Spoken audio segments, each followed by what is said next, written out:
परम श्रद्धेय गोविंद देव गिरी जी महाराज, परम श्रद्धेय ब्रह्मेशानंद जी महाराज, आज के सत्कार मूर्ति श्रीमान अशोकराव जी चौगुले, सौभाग्यवती सुधाताई चौगुले, मंचस्थ उपस्थित सभी मान्यवर, क्योंकि समय कम है हर का नाम नहीं ले रहा हूं, उपस्थित सज्जन माता भगिनी, अशोकराव के बारे में बहुत कुछ आपके सामने आ चुका है। मैं उसको मेरा संपूर्ण अनुमोदन व्यक्त करता हूं और आगे बढ़ता हूं।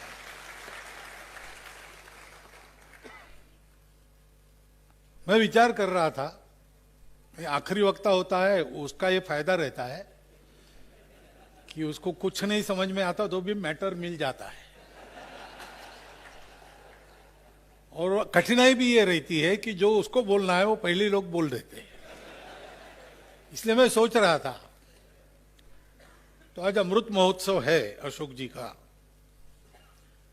तो अपने यहां तो 75 साल नहीं है, 61 है, उग्र शांति करनी पड़ती है। हमको किसी ने बताया कि वेदोक्त मर्यादा 120 की है, 60 पूरे होने के बाद एक इनिंग हो गई और एक इनिंग मिलने वाली है, उसके पहले जरा सिंहावलोकन कर लो और पिछली गलतियां रिपीट मत करो, इसलिए वो होती है उग्र शांति, ऐसा मुझे बताया गया। उसके बाद 81 है हमारे यहां, तो ये 25, 50, 75, 100 ये पाश्चात्य क्रम है, तो उसको silver jubilee, golden jubilee, diamond jubilee ऐसा चलता है, प्लैटिनम जुबिली। लेकिन हमने इसको अमृत महोत्सव कहा, और सब जगह भारत में 75 साल को अमृत ही कहा जाता है। ये हमारे हिंदू दिमाग की उपज है। हमने सोना चांदी हीरे मोती ये सब नहीं गिना। हमने जीवन किस लिए है, तो अविद्या मृत्युन तीर्थवा विद्या मृतम अश्नुते, अमृत प्राप्ति के लिए है। मृत्यु का तारण करते हुए अमृत प्राप्ति के लिए है। और 75 साल जिसको जीवन का अनुभव होता है वो अपने अनुभव से इस अमृत को प्राप्त करता है। 75 वर्षों के बाद अपेक्षा रहती है कि उस अमृत का वो समाज में वितरण करे, इसलिए ये उत्सव है। मेरे मन में आया कि जिनके जीवन में समाज में उनका एक सार्थक जीवन जब शुरू हुआ तब से आज तक समग्रता से ये सारी बातें हो रही है पहले से ही, तो आज ये 75 वर्ष पूर्ण करने का दिवस कोई विशेष दिवस नहीं है, ये तो उनके पूरे आयु का ही कर्तव्य रहा है, पूरे आयु भर में ये काम चलता रहा है। वो अपने अनुभव से प्राप्त अमृत समाज में वितरण करते जा रहे हैं। तो स्वाभाविक है कि जैसा स्वामी जी ने कहा अभी कि हमारे सामने ये उदाहरण लाया जा रहा है, क्योंकि विचार तो बहुत होते हैं, तत्वज्ञान भी बहुत है, अपने पास तो बहुत ही है, दुनिया में किसी के पास नहीं। परंतु पिछले 2000 वर्षों में महाभारत के बाद क्रमशः ह्रास होते होते हम इस स्थिति में पहुंच गए कि दुनिया का सर्वश्रेष्ठ और पूर्ण सत्य तत्वज्ञान हमारे पास है और हमारा व्यवहार एकदम निकृष्ट हो गया। तो तत्व बताने से काम नहीं चलेगा। डॉक्टर साहब कहते थे कि तत्व व्यवहार में आता है तब वो सत्य होता है। ये तात्विक दृष्टि से ठीक है, लेकिन व्यावहारिक दृष्टि से ठीक नहीं, ऐसा जब कहते हैं हम, तो इसका मतलब होता है कि वो तत्व ठीक है ही नहीं। जिसका व्यवहार नहीं किया जा सकता वो कैसे हो सकता है? वो तत्व क्या है? It is a theory disproved by practical. इसलिए हमको जो तत्व है उसके अनुसार व्यवहार करना चाहिए। मनुष्य बड़ा चतुर है, वो तत्व मुंह से बताता है और सबब बताकर कहता है कि तात्विक दृष्टि से तो यही सत्य है, लेकिन मेरी जरा एक कठिनाई है इसलिए मैं ऐसा कर रहा हूं। अब इसी में से मनुष्य धीरे धीरे आगे बढ़ता है, लेकिन कब बढ़ता है? जो तत्व है उसको जीने वाले लोग उसके सामने होते हैं, और वो महापुरुष नहीं होते। महापुरुषों का हम सम्मान करते हैं, पूजा करते हैं, जयंती पुण्यतिथि सब मनाते हैं, उनके चरित्रों का गुणगान करते हैं, लेकिन ध्यान रखते हैं कि कहीं हम उस पद पर न निकल जाए, क्योंकि उनको जिन कष्टों का वर्णन करना पड़ा उसका भी वर्णन हमारे सामने है। वो पाथ बहुत अच्छा है, पथ वो, मुझे तोड़ देना वनमाली, देना उस पथ पर फेंक, मातृभूमि पर शीश चढ़ाने, चलते जिस पर वीर अनेक। कविता सबको याद है और भाषण में कहने के लिए भी अच्छा रहता है, लेकिन ऐसा करो कहने से लोग कहते कि बाबा वो तो श्री राम तो भगवान थे, हम कहा, हमारी कहां बराबरी है। शिवाजी महाराज तो अलौकिक, हम उनको अवतार बना देते। परंतु जब कोई महापुरुष नहीं है तो भी तत्व का आचरण जीवन में करने लगता है, तो उसको देखने वाले लोग ये समझते हैं कि ये हमारे जैसे ही है, लेकिन ये अगर ये कर सकते हैं तो ये मुझे भी करना है, क्योंकि यश और कीर्ति की भी आशा सबको रहती है, और अपना जीवन केवल सफल न हो, सार्थक हो, इस विचार को भी मन में सब लोग मान्य करते हैं, और इसलिए हम ये कर सकते हैं। जैसे स्वामी जी ने बताया कि भाई वो शक्ति प्राप्त करने के लिए क्या करो? हनुमान चालीसा रोज करो, या डॉक्टर एडगवार ने बताया क्या करना है देश के लिए, रोज 1 घंटा शाखा में आओ। उस समय भी लोगों ने प्रश्न पूछा, 1 घंटे से क्या होगा? हवा में डंडे घुमाते आप लोग, ये नाक साफ न करने वाले बच्चे, न कर सकने वाले बच्चे, उनको लेके क्या होगा? ये सवाल नहीं है, एक कदम उस पथ पर आगे बढ़ाना है। ऐसा करते करते कुशल लोग जो है, लोक संग्रह वाले लोग जो है, वो क्या करते हैं? वो अलौकिक होते हैं, लेकिन लोगों में अलौकिक नहीं बनते। ज्ञानेश्वर महाराज ने कहा है, अलौकिक नो हावे लोकां प्रति, गीता में है। वो 2 कदम आगे रहते हैं, और उनको देखते हुए समाज 2 कदम आगे बढ़ता है। ऐसा जीवन का उदाहरण हमारे सामने चौगुले जी का है। वो इसलिए नहीं है कि उनका उदाहरण है, वो इसलिए है कि हमको ऐसा होना है। ये बात ध्यान में रखने की है। हमको तत्व और व्यवहार को साथ रख के कैसे चलना, और विशेषता यह है कि हम कहते हैं कि अगर अमुक एक गुण ऐसा होना है तो उसके जैसा, दूसरा गुण है तो वो दूसरा उदाहरण है। चंद्र में जे अलांछन, मार्तंड जे तापेन, चंद्र के जैसा शीतल परंतु कलंक नहीं है, एक उदाहरण हो गया। दूसरे गुण के लिए सूर्य प्रकाश है, प्रकाशवान है, लेकिन तापहीन है, ये दूसरा उदाहरण हो गया। लेकिन जीवन में धर्म अर्थ काम मोक्ष चारों का निर्वाह कैसे करना, आदर्श हिंदू जीवन जो है वो एक साथ चारों पुरुषार्थों को सार्थक रूप से जीने वाला उदाहरण वो चौगुले जी का है। एक ही बात नहीं है, एक ही बात नहीं है, ये सब संभाला है उन्होंने, और ये सब संभाल कर आगे चल रहे हैं। जितना जिसका स्थान है उतना उसको स्थान दिया है, जब जो छोड़ना है तब वो छोड़ा है। अमृतत्व प्राप्त करने के लिए हमारे यहां ऐसा कहा था, कहते हैं न ही प्रजया न कर्मणा न ज्ञाने न त्यागे न एके न अमृतत्व मानुषु। तो त्याग करना,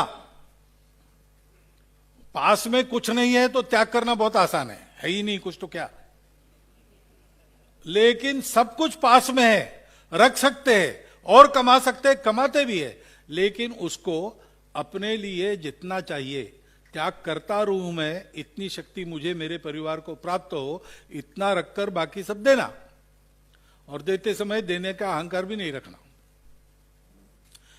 सब दृष्टि से आज हम हिंदू समाज में हम कैसे जिए, हम बताते रहते, तत्व बताते रहते, थियरी बताते रहते, लेकिन हम बताते आजकल समाज सुनता भी है। क्यों सुनता है? मेरे ध्यान में ये आता है कि वो बता रहे, ये लोग बता रहे, पुस्तक से नहीं बता रहे, ऐसे अनेक लोग इनके इर्द गिर्द है जिनको देख के ये बता रहे। ये आज समाज को मालूम हुआ है और इसलिए हम लोगों पर विश्वास है। इस प्रकार का ये जीवन है और वो हमारे सामने इस निमित्त रखा है क्योंकि हम लोगों का समाज के नाते भी, राष्ट्र के नाते भी ये कर्तव्य है।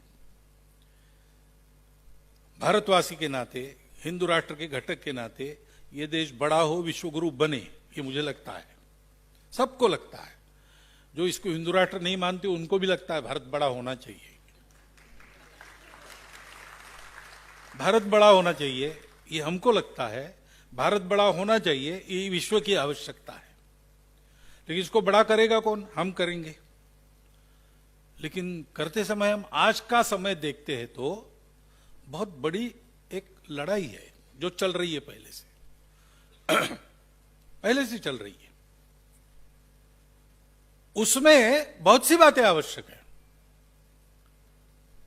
एनसीसी में हमको सिखाई गई लड़ाई कैसे करना, सेनाएं आज लड़ती है, तो वो भी अब तरीका बदल रहा है, लेकिन वो 4 स्टेजेस में लड़ने की बात सदा सर्वदा, पहले भी धनुष्य बाणों से, दिव्यास्त्रों से लड़ते थे तब भी वही थी, आजकल बंदूक है तब भी वही है, कल कंप्यूटर पे से लड़ाई लड़ी जाएगी तब भी वही है।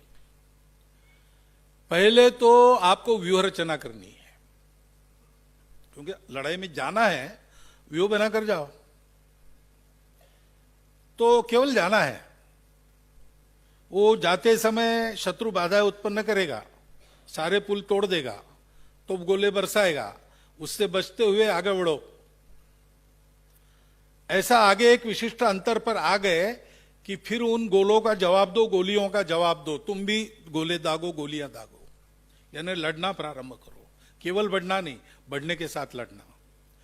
फिर एक स्टेज पर आ जाते, तब फिर चार्ज, हमला करो, अंतिम। और हमला पूरा होने के बाद जितना तुम्हारे पास आ गया उस सब की व्यवस्था करो। शत्रुओं में भी किसको रखना, किसको छोड़ना, यानी जाने देना या बंदी बनाना वगैरह वगैरह, सारा कैजुअलिटी कितनी हुई इसका हिसाब करो, उसकी आपूर्ति करने के लिए क्या करना, उस व्यवस्था में शुरू हो जाओ। ये चारों बातें मिलकर लड़ाई होती है। तो फिर से हमने जब जागना शुरू किया, तब धीरे धीरे एक एक बात शुरू की हमने। ये कहिए कि 1857 के बाद, यानी संघर्ष तो बहुत पहले से चला है, लेकिन पूरा भारत एक राष्ट्र के नाते खड़ा होना है और उसका कोई ईश्वर प्रदत्त कर्तव्य है, उसको पूरा करना है। ये बात शुरू हुई तो पहले हमने अपनी तैयारी शुरू की। तो कितने ही जागरण करने वाले आए, राजनीतिक जागरण समाज का, सांस्कृतिक जागरण समाज का, समाज में सुधार, व्यवहार का जागरण, ऐसे अनेक विध प्रकार, और समाज में छात्र वृत्ति का भी जागरण, चारों धाराएं चली। और एक हद तक आगे आने के बाद हम प्रत्युत्तर देने की स्थिति में आ गए। तब प्रत्यक्ष संघर्ष तो था, इस प्रकार के जागरण के लिए सक्रियता दूसरा आयाम था, उत्तर देने का आयाम स्वामी जी ने, स्वामी विवेकानंद जी ने शुरू किया, जिसको बौद्धिक क्षत्रिय कहा जाता है। वो बौद्धिक क्षात्र, उसका दर्शन तब से शुरू हुआ, क्योंकि केवल अपने देश की सीमाओं पर नहीं लड़ना था। उस समय तो दुनिया पास आ चुकी थी और लोग हमारा मूल्यांकन कर रहे थे। पहले पहले तो उनको हमारे इस तत्वज्ञान का जो दर्शन हुआ, उन्होंने हमारी अमाप स्तुतियां करना प्रारंभ किया। लेकिन जो लोग अपने राज को यहां कायम रखना चाहते थे, हमको गुलाम बनाना चाहते थे, उनको ध्यान में आया कि ये डिस्कोर्स ठीक नहीं है, बंद करना पड़ेगा और हर प्रकार से इनका मानस निस्सत्व हो जाए, ऐसे इनके दिमाग को, इनके आत्म तेज को आहत करना पड़ेगा। इसलिए उन्होंने तरह तरह का डिस्कोर्स शुरू किया। स्वामी विवेकानंद ने वहां जाके कहा कि आप लोग क्या सुनते हो, भारत में लड़कियां जन्म लेती तो उनको आग में फेंक देते हैं और महिलाओं को जलाते थे, है जादू टोना करते, ये सब आप सुन रहे, ये क्या, यू आर बीइंग फेड लाइस। उत्तर देना हमने शुरू किया, वो भी लड़ाई चल रही है। और आज हम देखते हैं कि आज हम इस स्थिति में आए हैं, संघर्ष अभी भी बाकी है, उसके लिए भी तैयार रहना पड़ेगा। जागरण भी आवश्यक है, क्योंकि आज हम इस स्थिति में आ गए, संघर्ष बाकी है, लेकिन दुनिया धीरे धीरे मनस्थिति में आ रही कि अब इनका अनुकरण करना है। तो अनुकरणीय उदाहरण चाहिए। स्वम स्वम चरित्रम शिक्षेरन पृथिव्याम सर्व मानवा, इस स्टेज पर हम आए हैं। तो व्यक्तिगत जीवन कैसा चाहिए, कुटुंब का जीवन कैसा चाहिए, सृष्टि के साथ कैसे संबंध बनाकर चलना चाहिए, आपस में राष्ट्रों के संबंध कैसे होने चाहिए, उसके चलते नीति कैसी होनी चाहिए, इन सब बातों का एक नया उदाहरण दुनिया चाहती है। क्योंकि अब तक दुनिया ने जिन उदाहरणों का अनुकरण किया उन्होंने कोई परिणाम नहीं दिया, बीमारी और गहरी बन गई। अब आशा हम है तो हमको ये करना पड़ेगा। नीतिगत जो करना है वो तो उस दिशा में कदम बढ़ा रही है, हमारे नीतिकार वैसा सोच रहे, वैसा कर रहे हैं। सृष्टि के साथ क्या करना है इसकी भी बहुत जागृति हम कर रहे हैं, लेकिन ये सब हमारे आचरण में आना पड़ेगा, हमारे और हमारे कुटुंब की। ये एक जीवन का आयाम नया जुड़ गया, जीवन जीना, संघर्ष, जागरण के, उसके लिए जागरण के लिए सक्रियता, उस जागरण में जीवन का भी जागरण, प्रत्यक्ष जीवन व्यवहार, और साथ साथ जो बौद्धिक लड़ाई उस समय शुरू हुई वो आज भी, क्योंकि अब तर्क से तो हमको नहीं जीतेंगे, वैचारिक दृष्टि से आमने सामने तर्क देकर अब हमारा पराजय कोई नहीं कर सकता। तो आज छल कपट चल रहा है, कुतर्क चल रहे हैं, और साथ साथ एक दूसरा संकट अपने पास जो है कि हमने अपनी नई पीढ़ी को शिक्षित नहीं किया है। ये सारी बातें हमको जाननी चाहिए और हमारी नई पीढ़ी को बनानी चाहिए। क्योंकि मैं करता हूं बात, जैसा करमबेलकर जी ने कहा कि 20-30 साल के बाद भारत को विश्व गुरु हम देखेंगे, ऐसा मैं बड़ा आत्मविश्वास से बताता हूं, हिसाब करके बताता हूं, कोई भविष्यवाणी नहीं है। परंतु इसका मतलब यह है कि और 2-3 पीढ़ियां सजग रहकर काम करने वाली बनानी पड़ेगी। आगे भी चलना पड़ेगा, लेकिन इमीडिएट 2-3 पीढ़ियां ऐसी तैयार करनी पड़ेगी। तो हमको ये जान के उन पीढ़ियों को ये देना पड़ेगा, तो उनको देना और इस छल कपट माया का प्रतिकार करना, ये चारों आयाम, संघर्ष, जागरण के लिए सक्रियता, सारे विश्व से संपर्क बनाने की सक्रियता, उसके साथ साथ जीवन का उदाहरण, उसके साथ साथ हमारा ज्ञान बढ़े, हम उस ज्ञान का उपयोग, ये जो तमस का अंधकार फैला रहे छली कपटी आसुरी शक्तियां, उनका उत्तर देना, ये चारों बातें करनी पड़ेंगी। कैसे?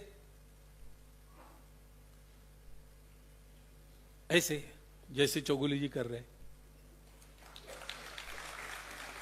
यह उसका महत्व है आज के इस कार्यक्रम का।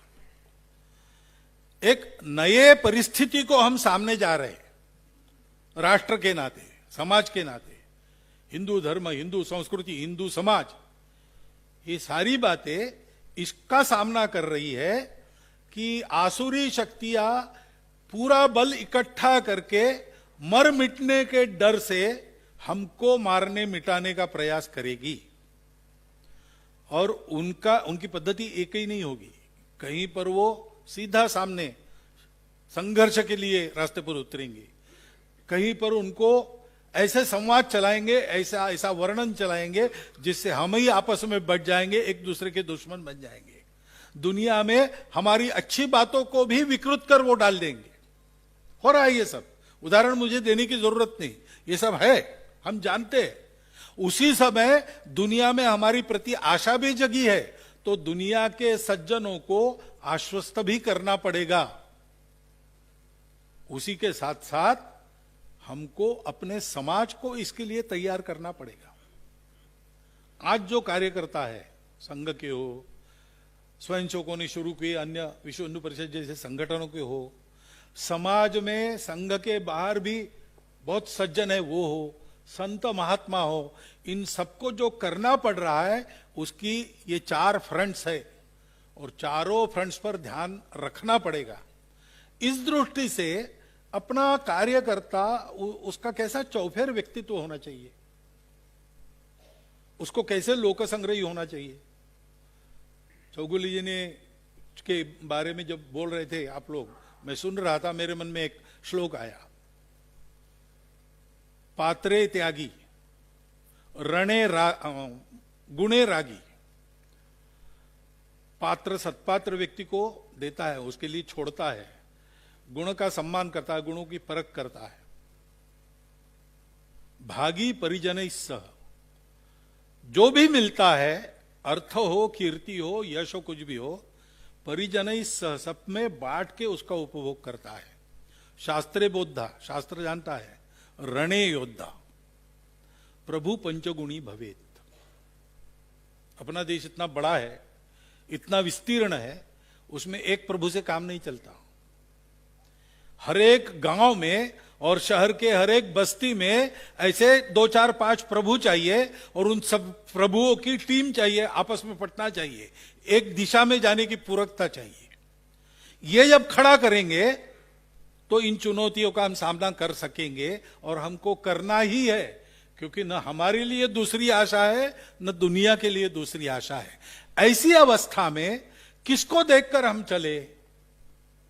है राम, कृष्ण, बुद्ध, शिवाजी, ये सब है हमारे पास, लेकिन हमको आंखों से, चर्म चक्षुओं से किसको देखें हम?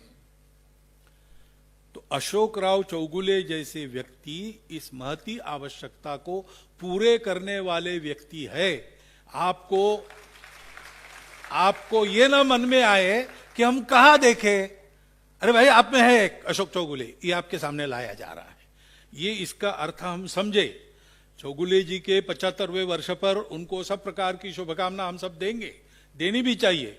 वेदोक्त 120 साल की आयु उस परिवार में प्रत्येक की हो, सबका यशस्वी और सार्थक जीवन हो, ये सारे मन के भाव हम तो आज करेंगे ही, लेकिन उसके कारण आनंद भी होता है। उस आनंद में ये न भूल जाए, उसमें हमारे लिए भी जो 2-3 सूचना दी, उसमें चौथी सूचना ये है कि ये सारा अशोक जी का जीवन अपने सामने हमारे अनुकरण के लिए रखा जा रहा है। उसका अगर हम संकल्प लेंगे तो अशोक जी को उनकी सबसे प्रिय शुभकामना हमसे मिलेगी, ये मुझे पता है, इसलिए आपको बता रहा हूं इस रहस्य को और मेरे 4 शब्द समाप्त कर